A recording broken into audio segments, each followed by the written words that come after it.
두 번째 선랭킹은 부동산 두고 입 닥치라는 여당입니다. 공시지가 급등에 따른 국민 세액 부담을 덜기 위해 종부세법 개정안과 재산세법 개정안을 대표 발의합니다. 1세대 1주택의 경우 적용 대상을 공시지가 9억 원에서 12억 원으로 상향하여 종부세 적용 대상을 줄이는 동시에 세 부담도 크게 완화했습니다. 극소수의 그야말로 여유가 있는 분들에게만 부과되는 것이 종부세인데 이 종부세 부과 부담 때문에 선거에 졌다 이렇게 진단하는 것은 잘못 진단하는 거죠. 그런데 당장 그 민주당 김병욱 의원은 종부세 적용 대상을 9억 원에서 12억 원으로 올리자. 아마도 우리 김병욱 의원은 지역구가 분당이기 때문에 집값이 많이 올라서 세부담을 호소하는 분들이 좀 많이 계신 것 같아요. 그런 지역구 사정 때문에 그런 법안을 발의하게 된 게 아닌가.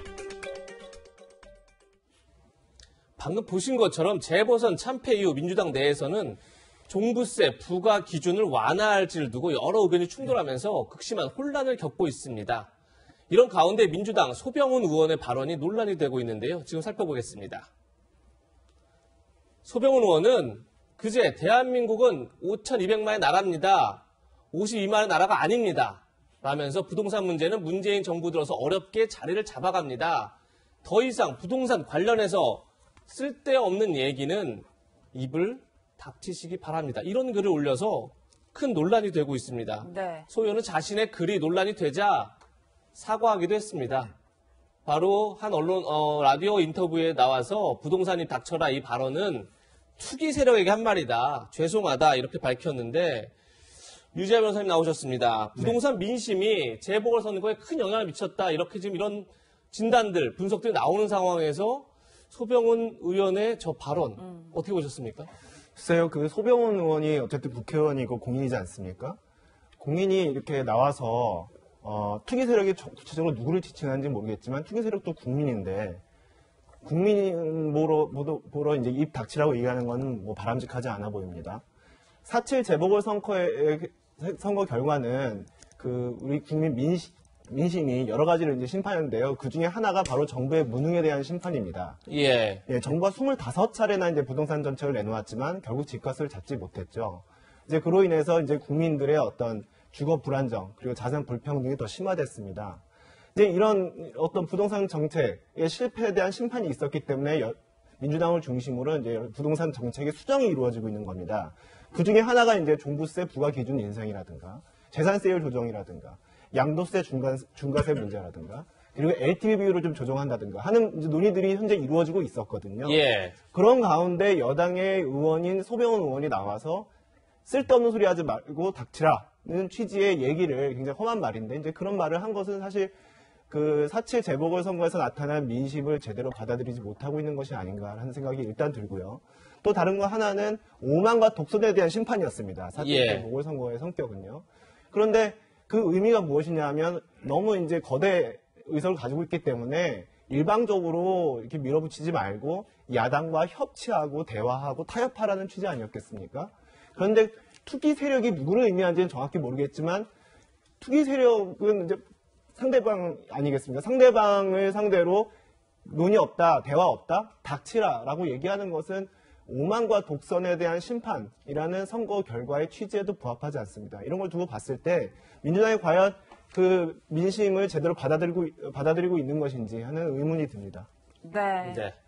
소병훈 의원은 지난해 7월 29일 국토위 전체 회의에서도 부동산과 관련한 발언에 구설에 오르기도 했었습니다. 당시 영상 함께 보시겠습니다.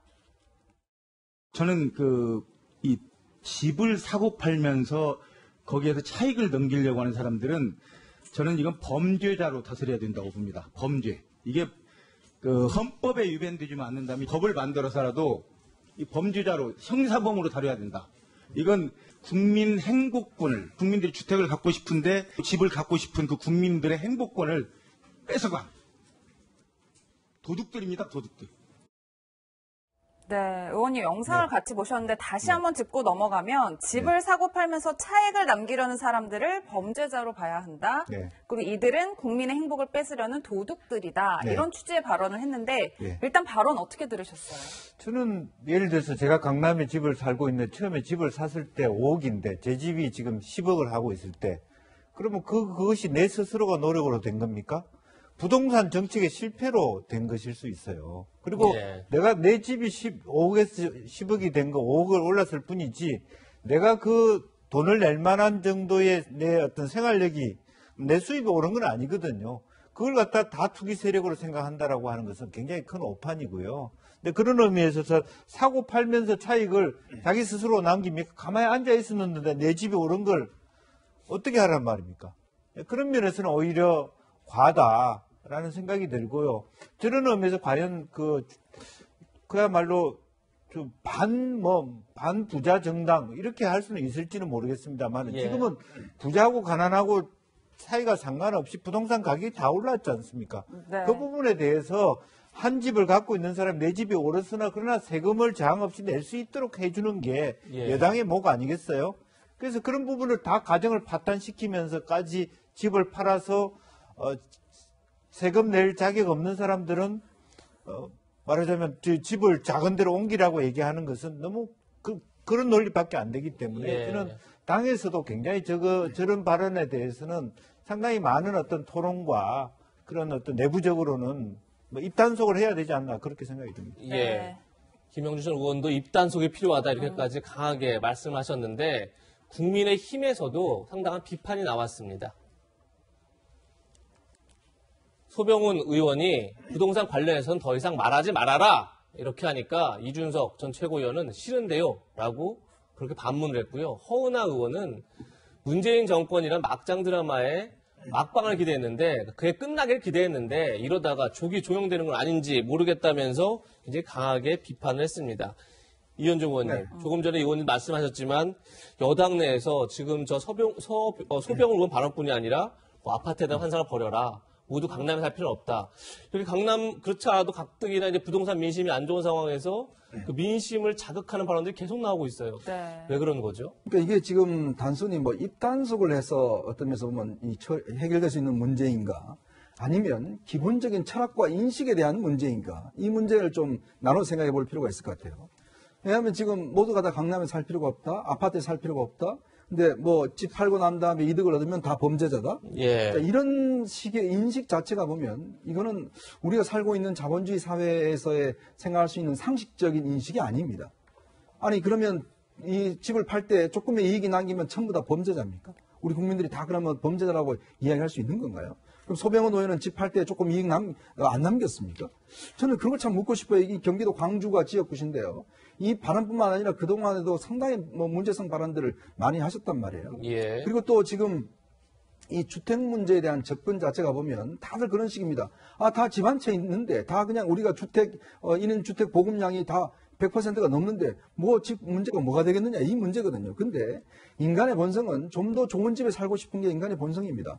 좀 더 넓은 집에 가고 싶고 애기를 키우면 좀 더 좋은 환경에 살고 싶고 예. 자, 그렇기 때문에 지금 예전에 김현미 전 장관도 보면 아니 우리가 주택 보급률이 100%다. 근데 그렇기 때문에 수요가 그렇게 필요 없다는 듯한 이야기를 했어요. 예. 근데 그 인식 자체가 보면 잘못된 거죠. 왜냐하면 인간의 본성이라는 게 제가 말씀드렸듯이 항상 좋은 환경에 살고 싶은 거기 때문에 조금 돈을 모아서 좋은 데로 이사가고 하는 게 기본적인 심리 아니겠습니까? 예. 근데 그거를 부정하는 듯한 이야기를 하는 것 자체가 문제고 또 하나는 문제는 자기들은 그렇게 행동한다는 거예요. 자기들은 예를 들어서 좀 더 이 아파트 2채 살고 강남에 집 안 팔고 하면서도 다른 사람들한테 그러지 말라라고 이야기하는 바로 이 내로남불 때문에 사실은 우리가 국민들이 많이 분노하고 있는 거거든요. 예. 문제는 국민들을 향해서는 강남 살지 마라 이야기를 하면서도 자신들 다 강남에 삽니다. 그리고 2채 집 다 집 팔려고 그럴 때 강남 집을 안 팝니다. 왜 그렇겠습니까? 이득이 남기 때문에 그렇거든요. 그러니까 저는 결국 이게 지금 모든 어떤 정책의 근본적인 잘못이 바로 이 철학과 인식의 문제거든요. 네. 이걸 고치지 않고 단지 입조심한다고 해서 지금 여당의 이런 부동산에 대한 인식이 바뀔까? 지금 소병훈 의원 보면 지금 이분이 가지고 있는 인식이 그냥 단순한 말실수가 아닙니다. 예. 본인의 기본적인 철학이 저런 거예요. 그러니까 저런 국회의원들이 아마 제가 볼 때는 여당의 의원들이 꽤 동의하는 분들도 있을 겁니다. 토지 공개념해서 다 어떤 면에서 보면 해야 된다는 그런 분도 많아요. 자, 그렇다면 정말 진짜 생각이 뭔지, 진정한 내심의 생각이 뭔지를 저는 좀 내부에서도 한번 좀 토론해 보시기 바랍니다. 네, 이렇게 논란이 되자 소병훈 의원 투기 세력에게 한 이야기였다며 사과했다는 점도 다시 한번 짚고 넘어가겠습니다. 그런데 사과로 구설에 오른 인물이 또 한 명 있습니다. 바로 윤호중 더불어민주당 원내대표인데요. 논란이 되고 있는 당시 상황 영상으로 만나보시겠습니다.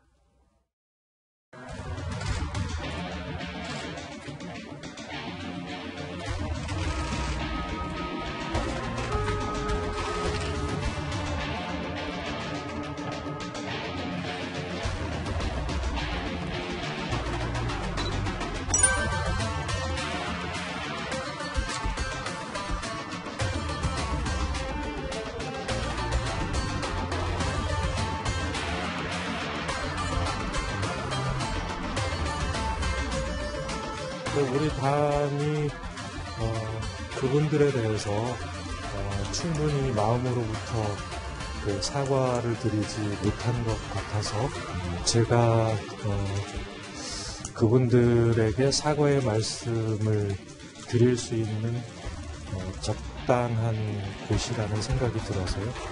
그래서 그렇게 방명을 내렸습니다. 반대로 홍콩은 적당한 곳이 아니라는 지적도 있거든요. 국민들께 드리는 말씀이었는데 뭐 별도의 뜻을 전달할 수 있는 기회가 있으면 그렇게 하겠습니다. 네, 변호사님 사과 영상 함께 보셨는데 즉각 야권에서는 도대체 무엇에 대한 사과냐, 장소는 적절했냐 이렇게 비판의 목소리가 나오고 있는 상황이죠. 그렇죠. 그 사과도 사과라고 다 좋은 게 아니죠. 사과도 때와 장소에 걸맞게 사과가 이루어져야 진정한 사과라고 할 수 있고 상대방도 그 사과를 받아들일 수 있는데요. 이번에 윤호중 원내대표가 한 사과는 여러모로 이제 적절하진 않았습니다. 장소도 적절하지 않았고 하는 방식도 적절하지 않았죠. 이렇게 잘못된 방식으로 사과를 하면 역효과가 납니다. 이렇게 성폭력 피해자가 있는 경우에는 또 다른 가해가 될 수도 있는 것이죠. 지금 실제로 이번에 윤호중 원내대표가 현충원에서 사과까지 했지만 그 결과 뭐 실속 있는 어떤 사과는 뭐 실속 있는 어떤 대책이라든가 뭐 그런 것은 이루어지지 않고 그냥 그 피해자가 또다시 사람들의 입방아에 오르내리는 일만 있었지 않습니까? 이제 이렇게 되면 새로운 가해가 될 수 있는 겁니다. 사과는 말로만 하는 것이 아닙니다. 피해 호소인 이라는 원래 워딩이 피해자로 바뀌었고 이번에 윤호중 원내대표에 이르러서는 피해자님까지 붙었지만 이런 단어의 변화로 사과는 되지 않습니다. 네. 실제로 사과가 진정성을 가지려면 그에 이은 책임감 있는 어떤 대책, 재발 방지 방안 이런 것들이 있어야 되는데요. 지난 그 재보궐선거 기간 동안 민주당의 여러 인사들, 예를 피해 호소인 3인방이라고 하는 의원들, 그리고 우상호 의원의 발언 이런 부분들에 대해서 현재 민주당 내에서 어떤 징계라든가 그런 어떤 각성을 촉구하는 어떠한 종류의 행위도 있지 않습니다. 네. 이런 걸 봤을 때 누가 이제 이 사과에 진정성이 있겠냐 보고 싶고요. 저는 이제 윤호중 원내대표에게 드리고 싶은 말씀은 이겁니다. 이번에 하셨던 사과가 정말 진정으로 피해자에게 사과를 하고 싶으셨던 것인지 아니면 내가 사과했다는 그 사실을 광고하고 싶으셨던 것인지 한번 돌이켜보시기 바랍니다. 네. 그럼 윤호중 원내대표 사과에 피해자들은 어떤 입장을 냈을까요? 같이 한번 보시죠. 오고돈 전 부산시장 피해자는 저는 현충원에 안장된 순국 선열이 아닙니다. 너무 모욕적이다. 이렇게 말을 했고요. 박원순 전 서울시장 피해자의 변호를 맡고 있는 김재련 변호사는 가식적인 공허한 메아리에 불과하다. 피해자를 더 괴롭힐 뿐이다. 이렇게 강하게 비판했습니다. 윤 원내대표의 사과 논란에 야당도 사과가 아니라 쇼라고 말했습니다. 도대체 이것이 사과입니까? 현충원에 참배하는 목적과 피해자한테 사과하는 이유도 구분 못하는 집권 여당의 지도부입니다. 쇼를 하더라도 방향을 알고 해야 될 것 아닙니까? 순국 선현들에게 성범죄 사죄를 왜 해야 합니까? 누구에게 왜 사과해야 하는지 진지한 고민도 없이 오로지 쇼로서 신용만 하는 것은 선현들의 재단을 더럽히는 일입니다. 순국 선열을 모신 자리와 그리고 이제 그 부산과 서울의 피해자들에 대한 부분들은 분리해서 하는 게 맞죠. 근데 그걸 뭐 혼돈하는 바람에 그런 상황이 생긴 것 같은데 그 부분에 대해서는 다시 또 죄송하다는 얘기를 해야 할 것 같다는 생각이 듭니다. 김영주 전 의원님, 지금 야당 의원뿐이 아니라 서른 민주당 의원도 이건 다시 사과해야 된다 이렇게 지적을 하는데 이 문제 어떻게 정리해야 될까요? 어쨌든 뭐 근본적으로는 뭐 사과해야 된다는 마음으로부터 출발한 것이고 네. 다만 이제 장소가 잘못됐다라고 하는 부분이라면 이제 사과를 한다 그러면 그 대상자가 진정으로 서울 부산 재보궐선거를 낳는 그 과정의 피해자들이라면 제일 중요한 것은 그분들을 직접 만나러 간다든지 아니면 당으로 초청해서 오실지 안 오실지 모르겠습니다만은 진정한 의미에서의 어떤 당이 윤호중 대표가 사과를 하고 또 실제로 재발 방지를 위한 우리 당이 이런 정도 일을 하겠다. 예. 그때 당원을 고쳐서까지 이렇게 재보궐선거 출마한 것이 참 잘못됐다라든지 앞으로 이런 일이 없도록 다시 원점으로 돌리겠다든지 아니면 여러 가지 당은 다르지만 서울시장과 부산시장 새로 되신 신임시장과 함께 서로 간에 이 피해자들이 다시 복귀해서 생활하는데 문제가 없도록 우리도 협조하겠다라든지 예를 들면 서울이나 부산에도 많은 시의원들이 있고 네. 관련된 공무원들이 있지 않습니까? 예. 그런 부분에 대해서 여야 간에 구분 없는 어떤 그분들에 대해서 피해자들이 안전하게 보호받으면서 생활에 복귀할 수 있도록 최선을 다하겠다. 이런 말씀을 직접 나누는 것이 제일 좋은 방법이라 저는 그렇게 보여집니다. 네, 다만 윤호중 원내대표는 피해자들 직접 찾아뵈면 피해자들 신원이 노출될 수 있다. 그런 우려가 있어서 현충원을 통해서 방명록에 사과를 남겼다. 이렇게 말했다는 점도 함께 말씀드립니다. 네, 지금부터는 야권 움직임 살펴보겠습니다. 어제 대법원 앞에는 국민의힘 의원 50여 명이 모였습니다. 김명수 대법원장이 출근길을 막아섰는데요. 현장 영상부터 함께 보시겠습니다.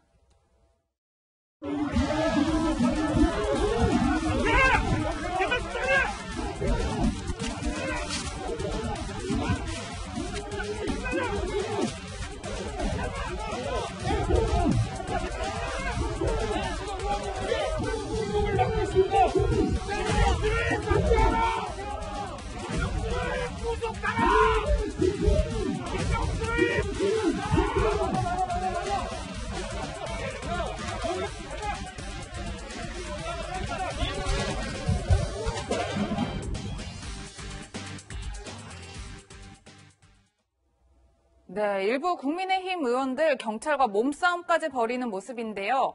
약 30분간 김명수 대법원장과 면담을 나눴다고 합니다. 어떤 대화가 오갔을까요? 함께 들어보시겠습니다. 김명수 대법원장에게 다시 한번 사퇴할 것을 정중하게 그리고 강력하게 요구했습니다. 사법부의 신뢰를 무너뜨리는 장본인으로서 역사적 책임을 져야 한다는 사실을 명확하게 다시 한번 말씀드렸습니다.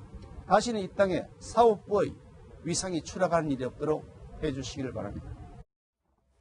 네, 이 의원님 일단 상황이 심각했는데 사퇴하라는 요구에 대해서 김명수 대법원장 유감스럽지만 직을 걸어야 할 일은 아니다 이렇게 답을 했다고 하는데 우선은 왜 이런 일이 발생했는지 좀 짚고 넘어가야 될 것 같아요. 김명수 전 대법원장이 예전에 그 임 전 부장판사의 거짓말 문제가 있었잖아요. 예. 이 파문이 있은 다음에 이 국민의힘 의원들이 매일 한 명씩 출근 때 이제 시위를 벌여왔습니다.